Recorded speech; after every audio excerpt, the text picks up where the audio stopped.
जो लोग नफरत के बीज बोके लोकतंत्र की हत्या करके सत्ता में आना चाहते हैं, उन लोगों से कहता हूं, मेरे दौर की हर धड़कन पर, मेरे इस दौर की हर धड़कन पर भ्रष्टाचार की मरी हुई व्यवस्थाओं का फसाओं की व्यवस्था भारी है। मेरे दौर की हर धड़कन पर भ्रष्टाचार की मरी हुई व्यवस्था की फसाओं का जहर भारी है। हर दोबारा सुनाऊंगा, बहुत अच्छा शेर है, बहुत दोबारा सुनाऊंगा। मेरे दौर की हर धड़कन पर भ्रष्टाचार, मेरे दौर की हर धड़कन पर भ्रष्टाचार की मरी हुई फसाओं का जहर भारी है। भ्रष्टाचार की फसाओं का जहर भारी है। और कैसे है कि हर शख्स का दम घुट रहा है, हर शख्स का दम भाषण को संबोधित कीजिए, आपका समय जा रहा है। हर शख्स का दम घुट रहा है। हर नौजवान बेरोजगार है। बेरोजगारों की संख्या मालूम है कितनी आपको? 8 करोड़ की आबादी हो गई राजस्थान की। 1 करोड़ से ज्यादा लोग बेरोजगार हैं, आपको पता नहीं है। और लोग सड़कों पे हैं। जिस दिन सड़कों पे आएंगे आपको पता लग जाएगा। राजस्थान बेरोजगारी में चरम सीमा के ऊपर है। तो मैं आप सबसे गुजारिश करना चाहता हूं कि इस तरह का माहौल पूरे राजस्थान में फैला हुआ है और आप लोग कोई उसकी सुध नहीं ले रहे हो। अभी मनरेगा पे बोल रहे थे, आप आसन को संबोधित कीजिए। अभी मनरेगा पे बोल रहे थे और वीबी ग्राम जी की बात कर रहे थे। कल एक पत्रकार ने भीलवाड़ा से आने वाले एमएलए को वीबी ग्राम जी की फुल फॉर्म पूछ ली। फुल फॉर्म नहीं बता पाए। फुल फॉर्म बता दो। फुल फॉर्म बता दो।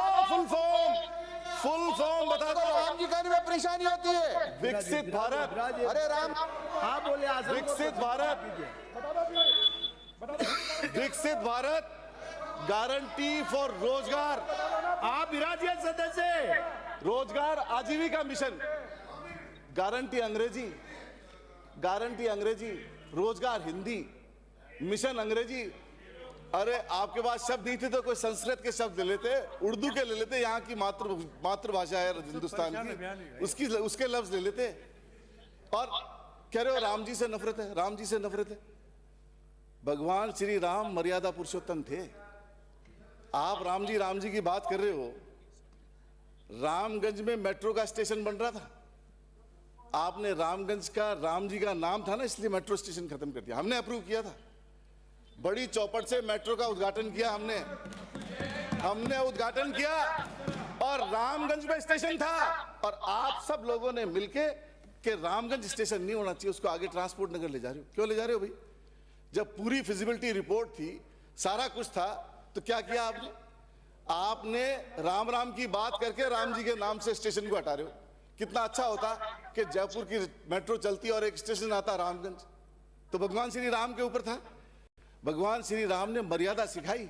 आपकी तरह ऐसे इस तरह के भाषण, नफरत, ये सब चीजें नहीं सिखाई।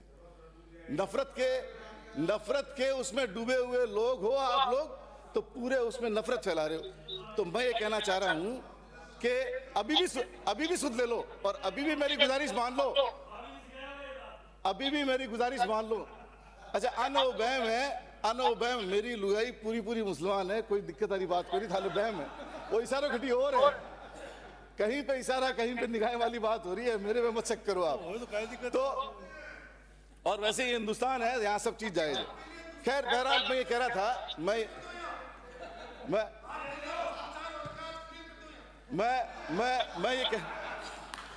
ये कहना चाह रहा हूं, मेरा तो एक ही है।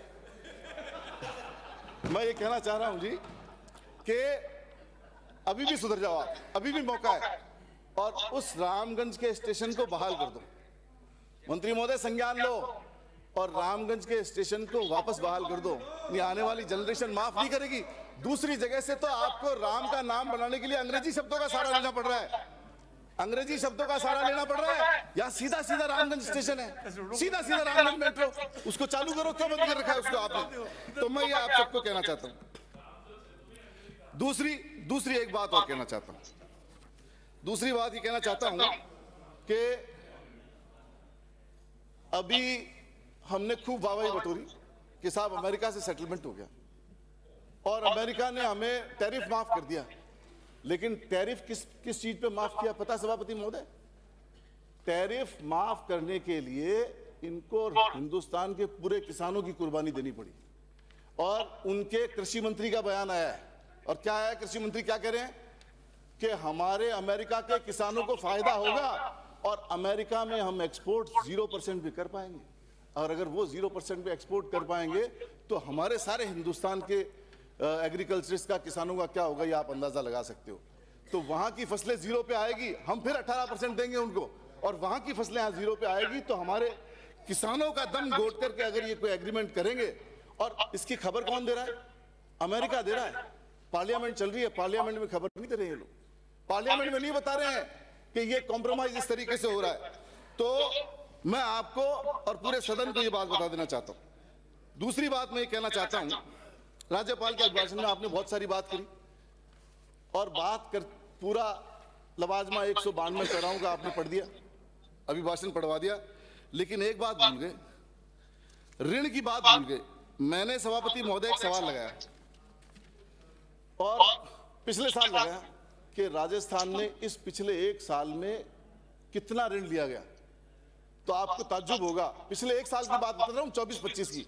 मेरे पास जो फिगर आया है, डोटासरा जी फिगर दिया इन्होंने, 1,49,203 करोड़ रुपए, ये पहले साल में ले लिया आपने। पहले साल में 1.5 लाख करोड़ का लोन ले चुके हो आप और पूरे राजस्थान को कर्ज में डुबो दिया आपने। और आप ये कह रहे हो कि अभिभाषण में आप उनको धन्यवाद प्रस्ताव दें। ऐसे चीजों पे धन्यवाद नहीं दिए जाते हैं, लेकिन संवैधानिक प्रक्रिया है इसलिए बोल रहे। लेकिन आपको ये सबक लेना चाहिए कि इस तरह से आप अगर बजट को मैनेज करोगे तो आप 5 साल मुश्किल निकालोगे, 5 साल आपको निकालने में बड़ी मुश्किल हो जाएगी। और एक बात मैं और करना चाहता हूं, अभी ट्रैफिक की बात करी इन्होंने, ट्रैफिक की बात करी, और ट्रैफिक की क्या बात करी, आप ही के विधायक कर रहे हैं, ट्रैफिक नहीं संभल रहा।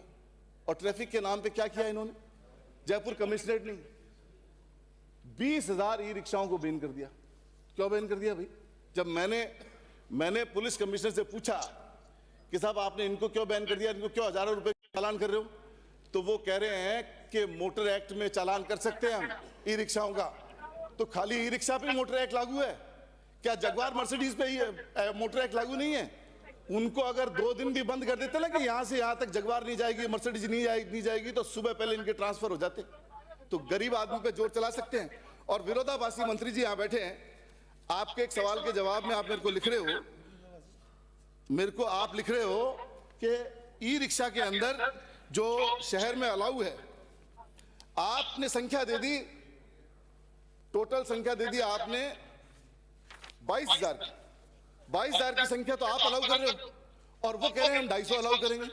तो आपसे भी भारी है क्या वो? आपने ये मेरे सवाल के जवाब में लिखा है, मतलब मंत्री को क्रॉस कर रहा है अधिकारी, और बिना आपकी परमिशन के और बिना किसी कानून के उनको सबको रोक रहे हैं। कैसे रोक रहे हैं? जब मोटर व्हीकल एक्ट अगर उसमें चालान का लागू है तो वैसे उन पे भी लागू है, इस पे भी लागू है। फिर आप सारी कारों को रोक सकते हो, सारे व्हीकल को रोक सकते हो। और 40,000 ई रिक्शा बेचे हैं आपने, बिक्री बंद क्यों चालू रखा हुआ है बिक्री को? और ई रिक्शा बिकने तो देंगे हम, सड़कों पे नहीं आने देंगे। तो जो हजारों आदमी जो ई रिक्शा चला रहे हैं, अपना रोजगार ले रहे हैं, उनके ऊपर लाखों आदमी की रोजगार की गाड़ी चल रही है, तो आप रोजगार को बढ़ावा नहीं दे सकते। तो मैं ये कहना चाह रहा हूं मंत्री महोदय, जागो और विवेक से निर्णय लो, और पुलिस को आपके ऊपर हावी मत होने दो। आपका काम है, आपके आदेश की पालना नहीं हो रही है। पिछले साल का लेखा जोखा प्रस्तुत किया और खूब बात इन्होंने इसमें सारी बात लिखी। और एक